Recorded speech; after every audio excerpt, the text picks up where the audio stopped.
E aí galera, como que vocês estão? Espero que todo mundo muito bem. A gente vai, já tinha falado na semana passada, trabalhar um pouquinho a relação entre memória, história e identidade nacional. E aí, para escolher um tema para a gente trabalhar nesse nosso aprofundamento, né, eu selecionei a derrota do Brasil na Copa de 1950 para o Uruguai. E, bom, eu quis evocar de fato essa memória da derrota, né, para que a gente possa desenvolver ou relembrar um pouquinho conceitos que vocês viram lá no início da formação acadêmica de vocês, no sexto ano, né, de memória, história, identidade, né? E como a memória individual, as narrativas que são construídas pelos sujeitos que vivem determinado evento ou que vão contar sobre aquilo que aconteceu, ela também forja uma determinada memória coletiva por ter bases comuns, né? Isso acontece muito com relação à derrota, que por isso também é evocado o tempo todo pelo jornalismo esportivo, né? Vira e mexe a gente vê semana passada, né? Que quando teve Flamengo e Bangu na retomada do Carioca, o tema do Maracanaço voltou. Então ele vira e mexe, reaparece, né? Mesmo que a gente também fale muito do 7-1 para a Alemanha, a derrota em 1950 ainda é muito forte. E por que isso acontece? Porque desde 1930 houve uma tentativa de uma construção de uma identidade nacional, de uma determinada brasilidade, originalidade do povo brasileiro através do esporte. Isso se dá também através da música, né? Mas vai ser muito forte também com relação ao futebol. É, é, a intelectualidade brasileira, que no início do século XX ficava muito dividida, né, percebia o futebol como um elemento cosmopolita, né, que era praticado na Inglaterra e que foi incorporado pela elite branca brasileira. Mesmo os modernistas que nos anos 1920 questionavam também o futebol, percebiam a importância do esporte no espaço urbano, mas que criticavam, eles vão começar a perceber e a incorporar o futebol, a partir da década de 1930, no seu projeto cultural de construção de uma identidade nacional. E como parte dessa intelectualidade transitava muito bem também com a elite política, o futebol é incorporado pela política. De tal maneira que essa originalidade é percebida, primeiro, com a profissionalização do esporte, depois, com a inclusão de atletas negros nos clubes mais tradicionais da elite brasileira. Essa originalidade passa por aquilo que um autor regionalista da década de 1940 vai definir, né, o Gilberto Freire, na década de 1940 ele vai escrever sobre o futebol, que é o futebol mulato, né, que depois vai mudando para o termo de futebol arte, né? Essa valorização, pretensa valorização da mestiçagem a partir de uma ótica de democracia racial que não existe, que é um nacionalismo cultural, né? Que vai afirmar que essa originalidade está na mestiçagem e o futebol é um exemplo disso. E a seleção brasileira, que começa a vencer inúmeros jogos na década de 1930, se apresenta na Copa de 1938 de forma esplendorosa, perde, e o Brasil passa a pleitear ser uma sede de Copa do Mundo. Como a Segunda Guerra Mundial suspende a competição, assim que retomam as atividades na FIFA, sobre a escolha do novo país que vai sediar, o Brasil passa a ser um dos candidatos, depois de um grande imbróglio, desculpa, mil perdões.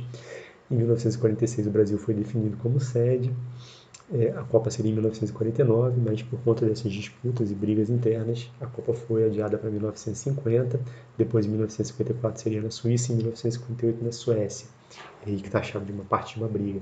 De qualquer forma, eu vou tentar estabelecer um diálogo, né, com os autores que a gente está trabalhando, quer dizer, o futebol virou uma alegoria da antropofagia modernista, e aí eu estou dialogando diretamente com o Bernardo Buarque de Holanda, que é o autor que eu mais estou lendo para fazer essa aula para vocês, e por querer forjar parte de uma identidade nacional, ele acaba sendo também usado como exemplo desse Brasil vitorioso que se apresenta na década de 1950. É o país que sai da ditadura do Estado Novo, está mergulhado numa nova democracia liberal, é um país que vê as taxas de crescimento populacional aumentando, ao mesmo tempo que passa por um processo de urbanização muito intenso e que quer se mostrar grandioso para o mundo. Né? E a identidade nacional, né, criada em cima de tradições que são inventadas, né, no caso por essa elite intelectual que forja a nacionalidade a partir do uso do esporte, mas que também se faz em cima da alteridade. Então, ganhar das outras seleções significa mostrar para o mundo que o Brasil é o maior, é o mais forte e que é uma nova potência. Por isso que, em cima de toda essa expectativa, foi construído o Maracanã, o Colosso, 200 mil pessoas, aproximadamente 10% da população do Rio de Janeiro conseguiria entrar naquele estádio, o maior do mundo, e a expectativa era muito grande. A primeira fase do Brasil, o país passa com muita facilidade, diferentemente do que acontece hoje, né? a gente tem aquele mata-mata, sistema mata-mata nas finais, especificamente na Copa de 1950, foi um quadrangular final, onde as 4 equipes que ficaram em primeiro lugar nos seus grupos, elas disputam as fases finais num sistema também de pontos corridos, então todo mundo disputa entre si. O Brasil ganhou da Suécia de 7-1, imagina um país numa fase final de Copa do Mundo ganhar de alguém de 7-1. Depois ganha da Espanha, Fúria, de 6-1, empolga a torcida, todo mundo vai para o Maracanã. E ganhar do Uruguai seria meramente protocolar, né? O Brasil passaria com muita facilidade. Faz 1-0 no início do segundo tempo, leva o empate. O empate ainda dava o título para o Brasil, não era uma final clássica, né? Era um jogo decisivo, porque o Uruguai era o único que ainda podia tirar a taça da seleção brasileira.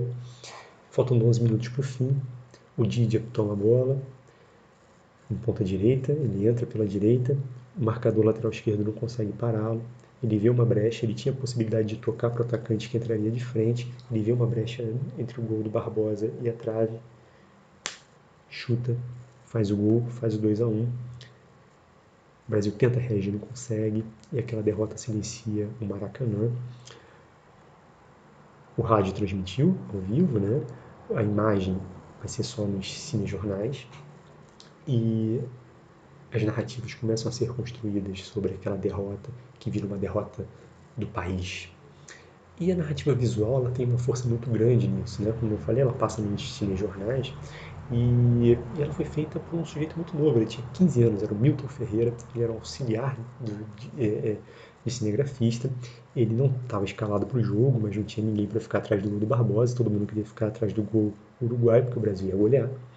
Ele está com uma grande angular, uma câmera muito ruim, 35mm, que servia para o cinejornal, mas não para um espaço tão grande. E a grande angular ela tem uma especificidade técnica, né? Ela permite com que você tenha uma abrangência da área que você consegue enxergar, mas você perde um pouco, você dá muita profundidade à imagem, mas você perde um pouco o que está no fundo, você não consegue entender muito bem, né? A percepção se perde um pouco e o objeto que está em destaque, ele vai ficando cada vez maior.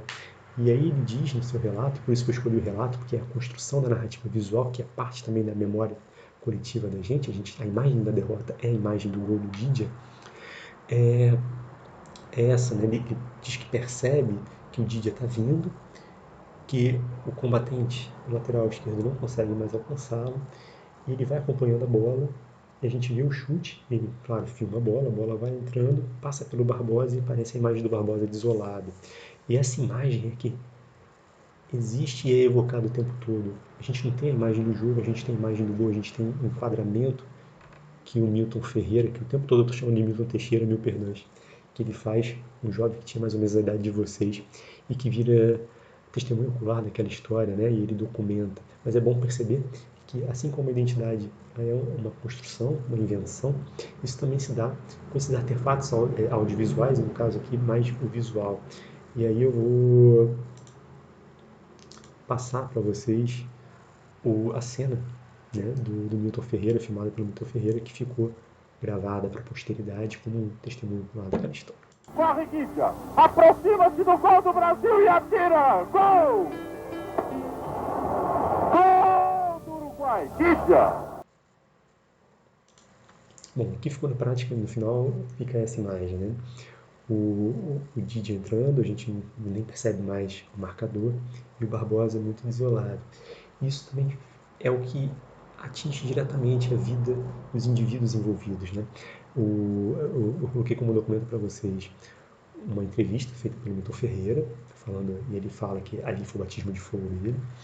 Ele fala de quem edita, de quem mexe no filme, né? De quem trata depois. Isso é legal para a gente perceber como que um documento audiovisual, o vídeo, ele não é feito só pelo sujeito que está ali filmando, mas fala das especificidades técnicas, das dificuldades que ele teve.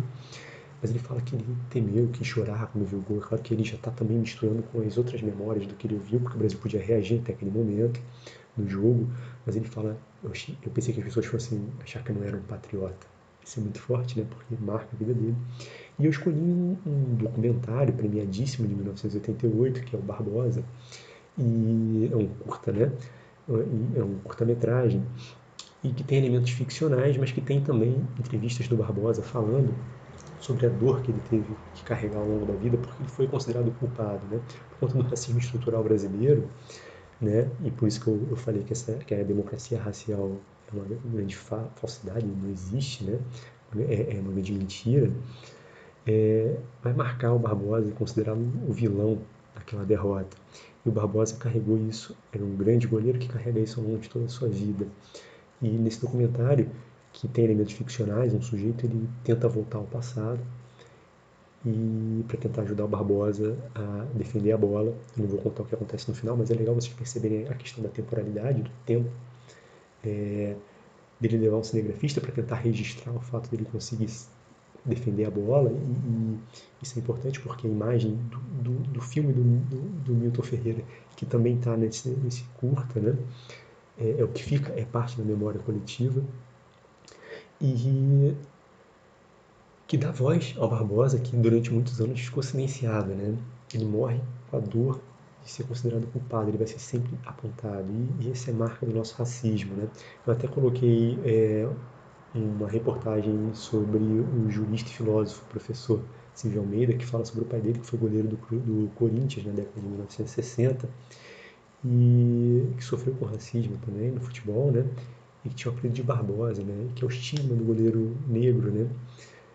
De não poder ter confiança. O Brasil só vai ter um goleiro negro titular de seleção brasileira em Copa do Mundo em 2006 com o Dida. Então isso fala muito sobre o racismo no Brasil. Beleza, pessoal? Espero que vocês fiquem bem e a gente se vê na semana que vem, tá bom?